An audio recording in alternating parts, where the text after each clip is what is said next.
Hello again. I have a special guest for our video today. This week we're talking about a story from the Old South. And so I have someone from the South as a guest in our video. Esther, where do you live? In the South. Where in the South? I live in Georgia. She lives in Georgia, okay? So, life is a little bit different down in Georgia. Now, Esther is my youngest granddaughter, okay? Correct? Yes. And you're how old? I am 9 And you'll be 10 in September. in September, okay? So she's pretty close to double digits here, so she's getting a little advanced in age, double digits. So, I figured you'd enjoy meeting Esther. Now, Esther is the fourth child in her family. She is the youngest daughter, and she has 2 younger brothers. Her sisters are 16, 14, 12, almost 10, and then her brothers are 6 and 4, okay? So Esther is from the South. Now, Esther, how do you think the South is different from the North? Well, it's a lot warmer in the South. Okay, and what happens when it snows in the South?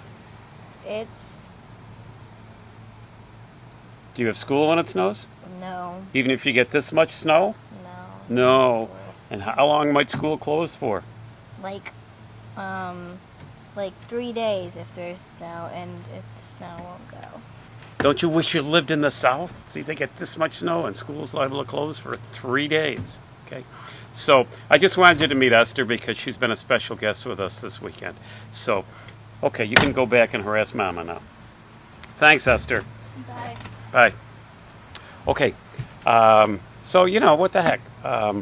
You guys have told me stuff about your family, so I figured that it would be fun for you to meet somebody from my family. My wife said, you didn't ask me to be in a video. Well, maybe someday I'll get her in a video too. But anyway, you've told me stuff about yourself, and that's good, and you've been willing to be a little bit personal in your responses, talking about things out of your own life. Actually, we learned a good many of you this week. That's cool. Reading literature should offer us that opportunity. It should offer us the opportunity to personally connect in some way, if possible, okay? And your personal connection is going to determine your ability to respond. So don't be afraid to bring yourself in when you write your essays or when you write your comments about each other, because that's part of what literature should do, okay? So anyway, I appreciate the fact that you guys have been telling me some stuff about yourself and about your families and about your jobs and that kind of thing. And the fact that this stuff may somehow relate to works of literature during the course of the semester is relevant. It's relevant to who you are, and it's relevant to this whole class, because literature really is a reflection of all of us as human beings, okay? On your essays, I have to tell you, you've really done quite a good job, especially for the first essay. You folks really dug right into it. You weren't afraid to say things.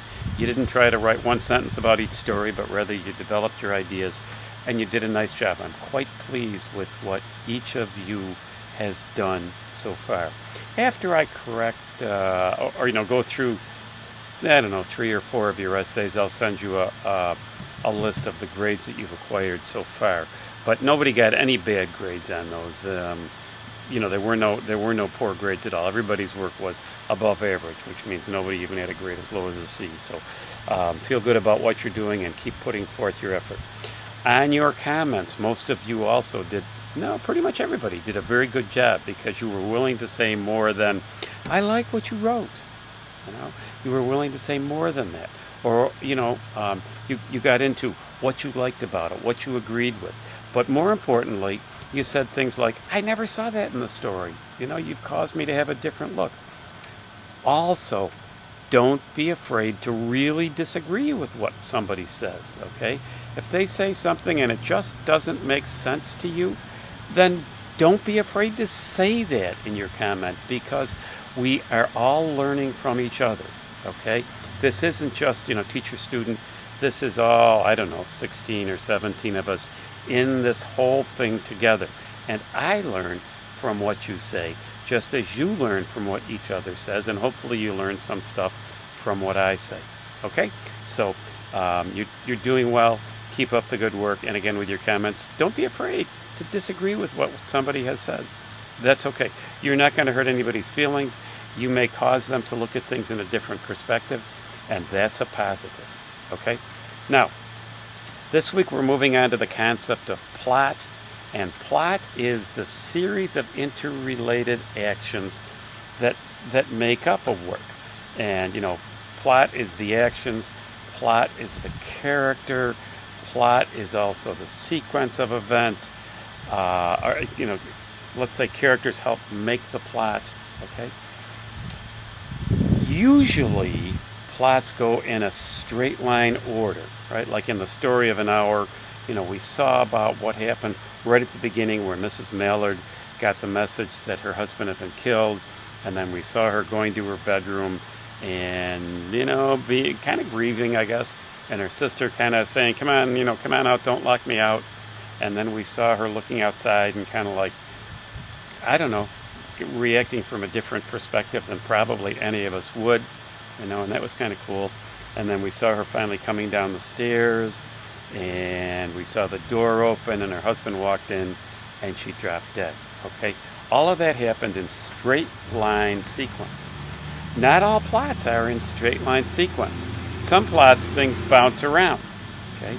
In A Rose for Emily, which you will read this week, the plot bounces around. In fact, we start really at the end of the story, and then we bounce to different places in the story, okay?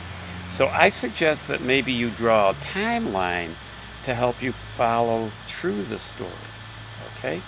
Now, at one point in the story, and at one of the points that the author chooses to delve into, some people go and spread lime around Emily's yard, okay?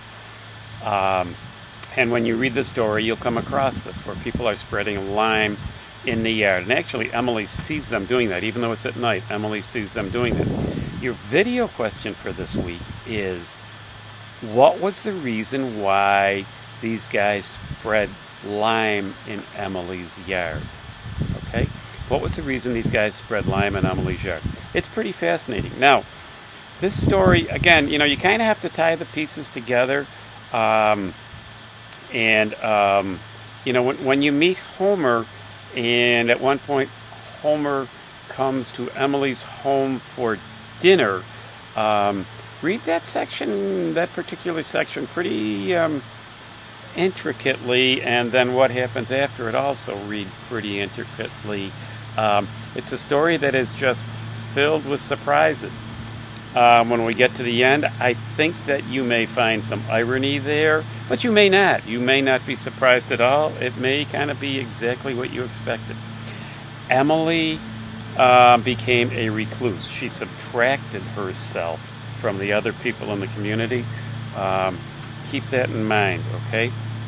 It's important for you to understand, too, that this story happened a long time ago. Let's say roughly 1900, okay? The South was starting to change then. Emily is kind of a symbol of the old South, where there was status based on money and all that kind of stuff.